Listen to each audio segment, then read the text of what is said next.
नमस्कार। जय गुरुदेव, जय गायत्री माँ। पंडित श्री राम शर्मा आचार्य वाङ्मय 32 रामायण की प्रगतिशील प्रेरणाओं में स्वाध्याय के क्रम में आज हम पृष्ठ क्रमांक 2.50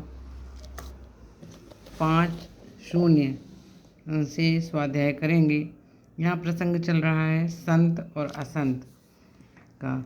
तो जो हंस है, पिछले पाठ में हमने पढ़ा था कि हंस को दूध और पानी अलग करने की कला आती है। वह दूध और पानी अलग करने की कला जानता है। उसमें उसका भी तो लाभ है कि उसे शुद्ध दूध पीने को मिलता है। बालकांड में यह गुण संतों में बतलाते हुए कहा गया है। कहीं वेद इतिहास पुराण, विधि प्रपंच गुण अवगुण खाना। दुख सुख पाप पुण्य दिन राति, साधु असाधु सुजाति कुजाति। दानव देव ऊंच अरु नीचू, अमीय सजीवन माहुर मीचू। माया ब्रह्म जीव जगदीसा, लक्ष्य अलक्ष्य रंक अवनीसा। काशी मग सुरसरी क्रमनासा, मरुमालव महिदेव गवासा। सर्ग नरक अनुराग विरागा, निगमागम गुण दोष विभागा। जड़ चेतन गुण दोषमय, विश्व कीन करतार। संत हंस गुण गाई पय, परिहरि वारि विकार। परिहरि वारि विकार। संतों का अंतःकरण अति कोमल और उदार होता है। वे स्वयं कष्ट सहकर दूसरों को सुखी बनाने का प्रयत्न करते हैं। अपना सुख वैभव दूसरों को बांट देने में और दूसरों का दुख अपने लिए बटा लेने में उन्हें आनंद आता है। यह परोपकार प्रवृत्ति ही उन्हें महान, अभिनंदनीय और ईश्वर का प्यारा बनाती है। उत्तरकांड में काकभूषुंडी जी अंतरंग चर्चा करते हुए गरुड़ जी को बताते हैं। संत हृदय नवनीत समाना, कहा कबिन परि कहे न जाना। निज परिताप द्रवहि नवनीता, पर दुख द्रवहि संत सुपनीता। पर उपकार वचन मन काया, संत स्वभाव सहज खगराया। पंपा सरोवर के वर्णन के माध्यम से तुलसीदास जी संत के हृदय की निर्मलता तथा मर्यादा का उल्लेख करते हैं। बांधे घाट मनोहर चारी, संत हृदय जस निर्मल वारी। चारों घाट से तात्पर्य धर्म, अर्थ, काम और मोक्ष से है। हृदय की निर्मलता की तुलना निर्मल जल से की गई है। इसी प्रकार वर्षा वर्णन में कहा गया है कि संत के पास सब प्रकार के गुण स्वभावतः एकत्र हो जाते हैं। सिमिट सिमिट जल भर हुई तलावा, जिमि सद्गुण सज्जन पह आवा। और भगवान को गुणी तथा निर्मल चित्त व्यक्ति ही सर्वाधिक प्रिय है। इसीलिए विनय पत्रिका में तुलसीदास जी यही कामना करते हैं कि वे सच्चे संत की तरह रहकर भगवान प्रेम, सच्ची भक्ति के अधिकारी बन सकें। भक्त की उदात्त भावनाएं अपने अंदर विकसित होने की आकांक्षा करते हुए वे कहते हैं। कब हुक हो यही रहनी रहेंगो, श्री रघुनाथ कृपाल कृपाते। संत स्वभाव लहेंगो, जथा लाभ संतोष सदा। काहू सो कछु न चाहेंगो, पर हित निरत निरंतर मन क्रम। वचन नेम निव होंगो, परश वचन अति दुसह श्रवण सुनी। तेहि पावक न दहेंगो, विगत मान समशीतल मन। पर गुण नहीं दोष कहेंगो, परिहरि देह जनित चिंता। दुख सुख सम बुद्धि सहेंगो, तुलसीदास प्रभु वह पथ रही। अविचल हरि भक्ति लहेंगो। जहाँ संतों की महिमा रामायण में गाई गई है, वहाँ असंतों की भी निंदा कम नहीं की गई है। ये दोनों वर्गों की संस्कृतियों के प्रतीक हैं। एक को देव पक्ष और दूसरे को असुर पक्ष कह सकते हैं।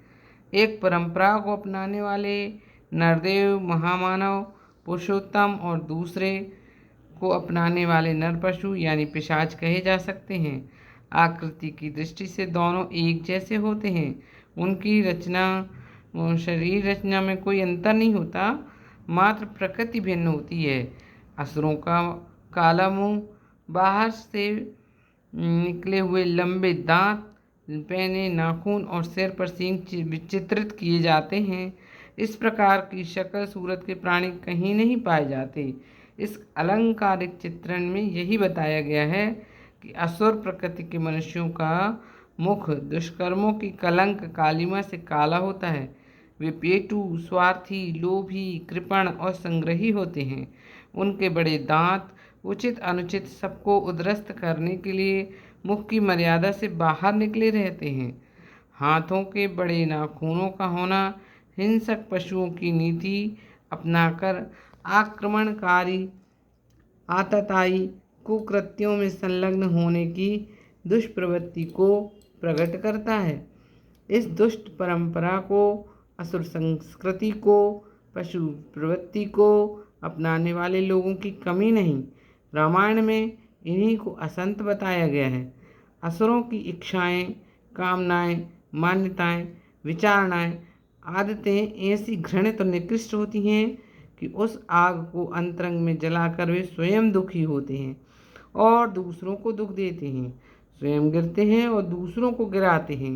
जिसकी विचारणाएं निकृष्ट होंगी उसकी कृतियां घृणित होकर रहेंगी। विचार की स्वाभाविक प्रतिक्रिया कर्म रूप में होती है। जो जैसा सोचेगा वह वैसा ही करेगा भी। अपना पतन और दूसरों का उत्पीड़न, यही है असंत के व्यक्तित्व का विश्लेषण। इस असुर संस्कृति के निंदनीय स्वरूप और सुखद प्रतिफल से रामायण ने जनसाधारण को सचेत किया है और उससे दूर रहने की प्रेरणा दी है। संत असंत, देव दानव का अंतर क्षमताओं का नहीं, उनके प्रयोग की दिशा और ढंग का है।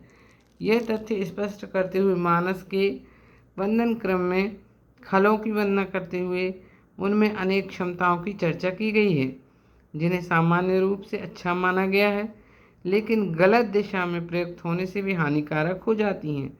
जैसे पर अकाज भट्ट सहस बाहु से योद्धा होना श्रेष्ठ गुण है, पर उनकी वीरता दूसरों के काम बिगाड़ने में लग जाती है। जे पर दोष लखही सहसाखी, सहस नयन पर दोष निहारा। सहसाखी सहस्र साक्षी का अपभ्रंश है। इसका अर्थ है हजारों साक्षियों के बराबर सूक्ष्म अवलोकन करने की क्षमता से संपन्न। उसी तरह का भाव सहस्र नयन से बोधन में है, जो देवराज इंद्र के लिए प्रयुक्त होता है। क्षमताएं श्रेष्ठ हैं, किंतु परदोष दर्शन में उनका प्रयोग होने से वे अहितकारी हो जाती हैं। उसी प्रकार आत्म बलिदान एक श्रेष्ठ प्रवृत्ति है, किंतु उसका दुरुपयोग देखिए।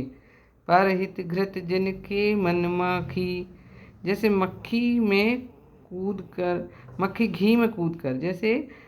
घी में कूद कर स्वयं भी मर जाती है और घी को भी खराब कर देती है, ऐसा बलिदान कैसे प्रशंसनीय कहा जा सकता है। ऐसा ही दूसरा उदाहरण, पर अकाज लगी तन परिहरही, जिम हिमि उपल कृषि दल गरही। जिस प्रकार ओले कृषि को नष्ट करते हैं और स्वयं भी गल जाते हैं, वैसे ही दुष्ट व्यक्ति दूसरे के अहित में अपने प्राणों की बाजी लगा देते हैं। बहुश्रुत होना श्रेष्ठ गुण है, किंतु श्रवण क्षमता का भी दुरुपयोग देखिए। पर अग सुनहि सहस दस काना, खल दूसरों के पाप इन 1000 कानों से सुनते हैं, सुनने में बड़ी रुचि रखते हैं, अड़ाते नहीं। इसी प्रकार कोई अपने प्रति शत्रुता का भाव रखता है, कोई मित्रता का रखता है अथवा उपेक्षा का रखता है। इसका ख्याल किए बिना सबके साथ एक जैसा व्यवहार करना समता का आदर्श है, किंतु इसी प्रकार की समता का प्रयोग खल अन्य प्रकार से करते हैं। उदासीन अरिमित हित, सुनत जरहीं खल रीति।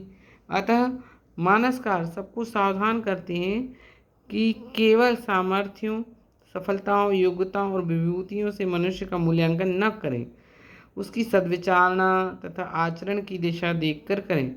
खलों से बचने के लिए भरत जी को संतों के लक्षण बताने के बाद भगवान राम स्वयं ही असंतों के स्वभाव को समझाते हुए कहते हैं, सुनहु असंथन केर स्वभाव, भूलेहु संगति करई न काऊ।